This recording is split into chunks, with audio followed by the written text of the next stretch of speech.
Au centre de Paris, à 2 pas de Notre-Dame, se trouve un arbre plutôt moche qui raconte une histoire vraiment cool. Car cet arbre, l'un des vivants les plus vieux de la capitale, est arrivé sous forme de graines depuis les montagnes des Appalaches. Planté en 1601, ce robinier d'Amérique est là depuis plus longtemps que le plus vieux pont de la ville, que l'on appelle toujours le Pont Neuf, et achevé non loin de là, en 1607, et qui fut le premier pont de Paris à troquer le bois contre la pierre. Pour cet arbre, la transformation semble elle aussi amorcée, car celui-ci semble s'affaisser et a besoin d'être soutenu par des piliers de pierre et des cordes, tant il semble ployer sous le poids de son âge. Mais ce robinier est-il vraiment en train de s'effondrer du fait de sa vieillesse? Car l'on peut se poser la question, est-ce que cet arbre n'est pas dans le fond toujours neuf, comme le pont, en perpétuelle construction? Tout autour de l'arbre, on peut voir ce que l'on appelle des dragéons, des petits clones qui prennent naissance et repartent depuis les racines. Certains de ces rejets sont même conservés par les jardiniers de la ville, car en cas d'effondrement du mythique tronc principal, ils pourraient d'une certaine manière le ressusciter en plantant ces rejets. Mais le plus fou n'est peut-être pas là, car la grande majorité des branches de cet arbre sont elles-mêmes de petits arbres, des jeunes clones qui poussent sur le vieux tronc, sur les vieilles branches et qui disposent de leur propre système racinaire qui se ferait un chemin jusqu'au sol. Les sylviculteurs appellent ces clones et leurs racines des gourmands.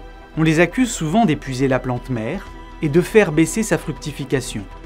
Mais cette vision négative ne rend pas hommage à cette folle stratégie, une parmi tant d'autres permettant l'incroyable résilience des arbres. Ici, dans un sens, la mort doit attendre, car il y a continuité. En fait, même sans faire référence à ces stratégies de reproduction dites végétatives, un arbre se compose de centaines de méristèmes, des bourgeons constitués de cellules souches capables de produire l'ensemble des organes de l'arbre, feuilles, fleurs, tiges, racines, qui se dupliquent et se multiplient depuis que le premier de ces bourgeons est sorti de sa graine. Et en réalité, chacun de ces bourgeons peut, en théorie, produire un arbre entier. Doit-on alors parler pour les arbres d'individus ou d'un être collectif dont les individus sont étroitement unis? Toujours est-il qu'un arbre est en pratique divisible. Ne tentez pas de planter votre doigt, ça ne marche pas. Un ver de terre coupé en deux donne juste un ver de terre coupé en deux. Diviser un animal, c'est le tuer. Un arbre, c'est le multiplier. Et en un sens, cette force, cette particularité, est permise par leur simplicité. Chez un animal, on peut dénombrer une centaine d'organes bien individualisés qui remplissent chacun une fonction dédiée. Poumons, cœur, foie, glandes en tout genre, cerveau, nerfs, tendons et muscles. Mais les arbres, eux, n'en ont que 3 types. Tiges, racines et feuilles. Ce qui fait qu'un arbre n'a pas vraiment d'organe vital. Toutes ces parties sont sacrifiables, remplaçables. Les arbres sont divisibles, ils n'ont pas de date de péremption, de date limite d'expiration, et sont donc potentiellement immortels. Bien sûr, souvent, ils décèdent de maladies, d'intempéries, dévorés ou écrasés sous leur propre poids. Nous, les animaux, on naît, on vit, on meurt. Tragique, basique, simple. Mais pour les arbres, en un sens, c'est un peu plus compliqué, car ils ne meurent jamais de vieillesse. Jusqu'à leur mort, ils croissent et n'en finissent pas de naître. Dans leurs bourgeons, comme dans leurs apex racinaires, les cellules souches des méristèmes font pousser l'arbre par les pointes, et ce, que celui-ci soit âgé de 2 ans ou de 2000 ans.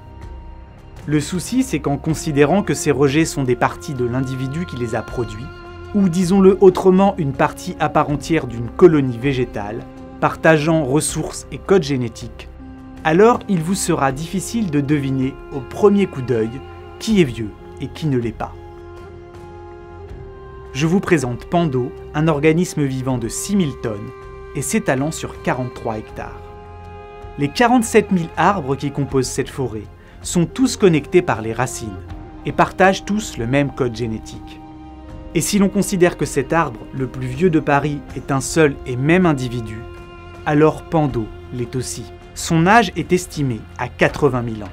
Quand Pando a commencé à pousser, Paris était traversé par des tigres à dents de sabre, des mammouths et des groupes d'hommes et de femmes de Néandertal.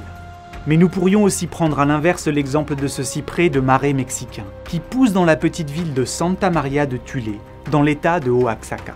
Avec son diamètre de 42 mètres, il est souvent considéré comme l'arbre le plus large du monde, bien qu'il soit en fait le fruit de la passion de plusieurs troncs distincts. Est-ce un individu ou une colonie? Je vous laisse trancher en le coupant en deux, vous ne pourrez pas le tuer. Si vous êtes obstiné et que vous voulez trouver chez les arbres des individus dans un sens indiscutable, tournez-vous vers les palmiers, qui sont rares et tristes en plein Paris, mais d'une diversité spectaculaire sous les tropiques, où l'on n'en compte pas moins de 2500 espèces différentes. Une grande partie d'entre eux se compose d'un tronc unique, produit par un unique bourgeon, un méristème géant qui leur donne, lorsqu'ils sont grands, cette silhouette unique si facilement reconnaissable. Comme le ver de terre ou Marie-Antoinette, le palmier est un individu. Un palmier coupé en deux donne juste un palmier coupé en deux. J'entends déjà les botanistes taper en commentaire. Les palmiers ne sont pas des arbres. Mais comme disait Diderot, un mot n'est pas la chose, mais un éclair à la lueur duquel on l'aperçoit. Le problème des arbres, c'est qu'ils ont du mal à rentrer dans le cadre. Et pour cause, car ils n'appartiennent pas à un groupe botanique précis. Dit autrement, il n'existe pas d'ancêtre commun à tous les arbres. Cette forme est apparue de manière indépendante au sein de plusieurs familles végétales au cours de l'évolution. Les arbres, c'est donc une famille recomposée, unie par les liens sacrés de la définition. Une définition restreinte donne le nom d'arbre aux plantes possédant un tronc, qui découle d'une croissance en épaisseur continue. Quand l'arbre grandit, son tronc grossit. Et en le coupant, vous y trouverez généralement des cernes bien visibles. Cette définition exclut par exemple les palmiers, pour lesquels on ne parle pas de tronc mais de stipes, qui ne présentent aucune cerne. Elle exclut également les dragonniers ou encore les fougères arborescentes. La seconde définition, elle, les embrasse en appelant arbres toutes les formes arborescentes, toutes les plantes à longue durée de vie et à croissance verticale.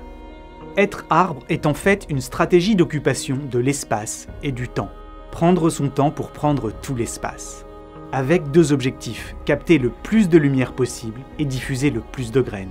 Une stratégie plus risquée qu'il n'y paraît, car à l'inverse des plantes annuelles, qui dans les régions tempérées croissent, fleurissent et fructifient à la belle saison pour mourir quand le froid arrive, laissant à leurs graines le soin de perpétuer l'espèce, un arbre, lui, peut mettre des années à fructifier.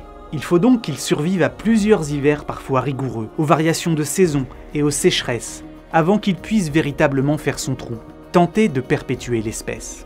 Pour ceux qui réussissent jusqu'à atteindre la taille de bâtiment, la reproduction devient une entreprise spectaculaire. À l'image des tortues qui ont cette particularité originale au sein du monde animal, d'être de plus en plus fertiles à mesure qu'elles vieillissent. Il n'y a pas trop de rapport, mais je trouvais ça trop cool de vous le dire.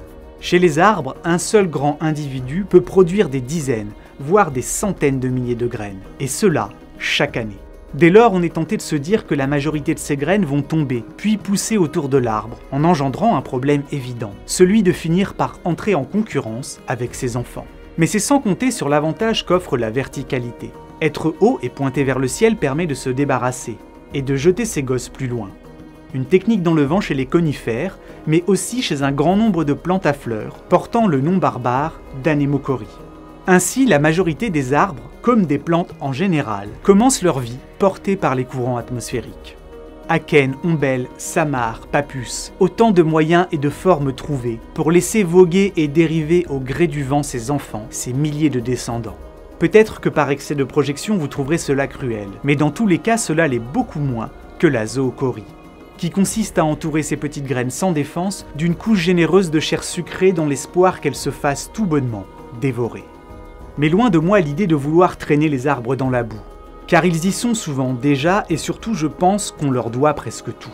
Leur existence nous a donné le feu, ils nous ont offert des toits, des meubles et des bateaux. Ils nous nourrissent, nous soignent, réduisent les glissements de terrain et les inondations et nous offrent de grands bols d'air à respirer. Et même, ce qui est moins connu, augmente de manière spectaculaire la superficie de la Terre. Pour le mesurer, devenez pour moi l'espace d'un instant et par la seule force de la pensée, une fourmi sur une dalle de béton. En face de vous s'étale alors 1 mètre carré de plaine désertique. Plantez-y un être humain d'1,80 m. Vous aurez alors ajouté à votre territoire de fourmis quelques 2 mètres carrés de surface potentielle à explorer supplémentaire, en comptabilisant l'étendue de toute la peau qui nous recouvre. Mais si vous ajoutez maintenant à ce décor un petit palmier à huile de 3 mètres de haut, alors votre territoire est enrichi d'un coup de 400 mètres carrés de plus à arpenter. Car oui, la surface totale d'un palmier à huile de 3 mètres de haut a bel et bien été calculée. Et celle-ci est 20 fois plus grande que celle au sol de mon appartement. Dit autrement, les arbres multiplient de manière folle la surface totale du monde. Si vous en doutez, prenez un chêne centenaire ainsi qu'un mois de congé, et amusez-vous à estimer l'étendue de la surface de ce géant étant en contact avec l'air. Pour cela, il vous faut calculer la surface moyenne d'une feuille, recto verso, la multiplier par le nombre de feuilles et y ajouter la surface de l'ensemble des rameaux et puis du tronc. Une entreprise titanesque pour un résultat gigantesque. Car au contraire des animaux, la plupart des arbres tentent de s'éloigner le plus possible de la boule, qui est la forme optimale pour loger un maximum de volume dans un minimum de surface. Et pour cela, ils vont chercher des solutions du côté des fractales, dont on trouve des tendances au niveau de la structure de leurs branches et de leurs racines, qui permettent de maximiser leur surface par rapport à leur volume et d'assurer au mieux les échanges gazeux, la captation de l'eau comme de la lumière. Ainsi, lorsqu'un kilomètre carré de forêt brûle, ce sont en réalité des dizaines de milliers d'hectares de surface habitable qui, pour le petit monde animal, partent en fumée. Déforester, c'est rendre le monde beaucoup plus petit que ce que l'on dit. Alors si comme moi vous avez en ce début de 21e siècle peur que le monde ne devienne trop petit pour tous, plantez des arbres et surtout réfléchissez bien avant d'en couper. Un vieil arbre vaudra toujours plus que de l'immobilier.